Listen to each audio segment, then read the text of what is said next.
Diddy Combs has been denied bail in connection with the sexual abuse and sex trafficking charges he faces.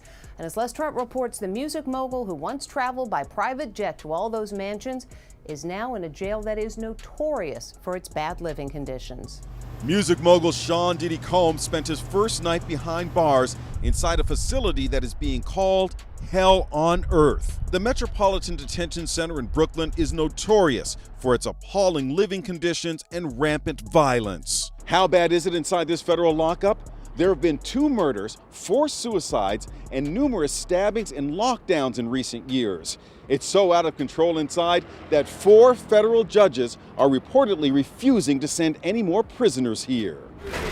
Donald Trump's former fixer, Michael Cohen, spent a harrowing year in federal custody. He says for someone used to a life of luxury like Diddy, prison life is a severe shock. You have a desk, you have a plastic chair, you have your bed with a 1.5-inch mattress, no pillow, and you also have a locker.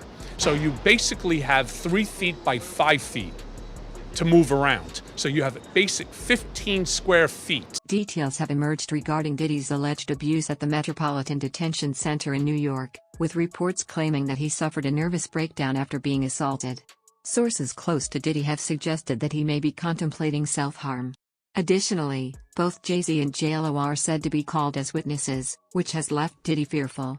Sources revealing Diddy's dark side also report that multiple prisoners have filed lawsuits against him. One such prisoner, Jonathan A.I., who was arrested in connection with a shooting at Trump's National Doral Golf Course in Miami, gave an exclusive interview about Diddy during a 2018 interrogation. Jonathan accused Diddy of using him as a sex slave and claimed the Hollywood gay mafia forced him into committing crimes. Another prisoner, Cardello Smith, has also filed a lawsuit against Diddy, alleging that Diddy instructed him to commit assault. Cardello won a $100 million lawsuit against Diddy, although Diddy's lawyers are now contesting the ruling. In his lawsuit, Cardello claims that Diddy assaulted him in 1997 during a party at a Holiday Inn in Detroit, where Cardello worked as a bartender. He has named Jennifer Lopez as a key witness in the case, claiming that Diddy recorded the alleged assault and showed the footage to J.Lo. Despite knowing about the assault, J.Lo allegedly did not report it to the authorities or offer any assistance. As Diddy's time in prison lengthens, more lawsuits are being filed, and the victims who were silenced are now speaking out. Jay-Z and J.Lo are just the first to be named in the lawsuits, and as the case progresses, additional names may surface. Diddy is reportedly terrified for his life and has made desperate attempts to secure his release, offering $50 million for bail, but the judge rejected the offer. Diddy is now facing the harsh consequences of his actions and is particularly concerned about being sent to general population, as prisoners with charges like his often don't last long. Used to a life of luxury, Diddy is said to be struggling to adapt to prison life. A source claims that Diddy might not have what it takes to survive behind bars and could even consider taking his own life rather than facing a long sentence. At present, Diddy is facing life imprisonment for trafficking and racketeering charges, and sources within the Metropolitan Detention Center suggest that some prisoners, who are serving life sentences and seek street cred, may attempt to harm him. Diddy is reportedly aware of this, which contributes to his fear.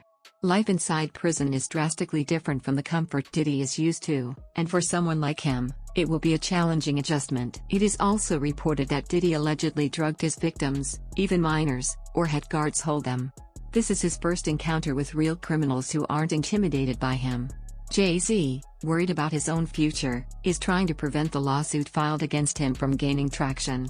His legal team has requested the judge to disclose the victim's identity, but the judge has denied this request. Jay-Z's legal team has also been accused of attempting to bribe witnesses. Lawyers allegedly posing as FBI agents visited the homes of victims and flashed fake badges. Former federal prosecutor Nima Rahmani believes more names will emerge in connection with Diddy's case soon. Not only Jay-Z, but also figures like Obama, Trump, British royalty, and famous athletes are all said to have been close to Diddy, and if he confesses, many people could face legal consequences. Officers who participated in the raid of Diddy's mansion have spoken out, claiming they discovered not just baby oil, but also substantial evidence, including video footage. According to the officers, Diddy's mansion contained rooms specifically designed for assault. Some have even stated that Diddy's actions are worse than those of Jeffrey Epstein. When Diddy's trial begins, all this information is expected to come to light, and many believe that Diddy will be held accountable. The involvement of Homeland Security in the raid highlights the gravity of the situation. To make matters worse for Diddy, a new lawsuit has been filed accusing him of sexually assaulting 3 men, 2 of whom had worked for him. The victims' statements suggest that Diddy's assaults were not driven by attraction but by a desire to dominate and degrade them. In their words, he sought to make them his female dog. With every new development, Diddy's situation appears to worsen. The shocking abuse allegations, a string of lawsuits, and high-profile witnesses being dragged into the case indicate that his time living above the law may be coming to an end. Reports of his nervous breakdown and fears for his safety suggest that he is struggling to come to terms with his reality. The question now remains, what will happen next?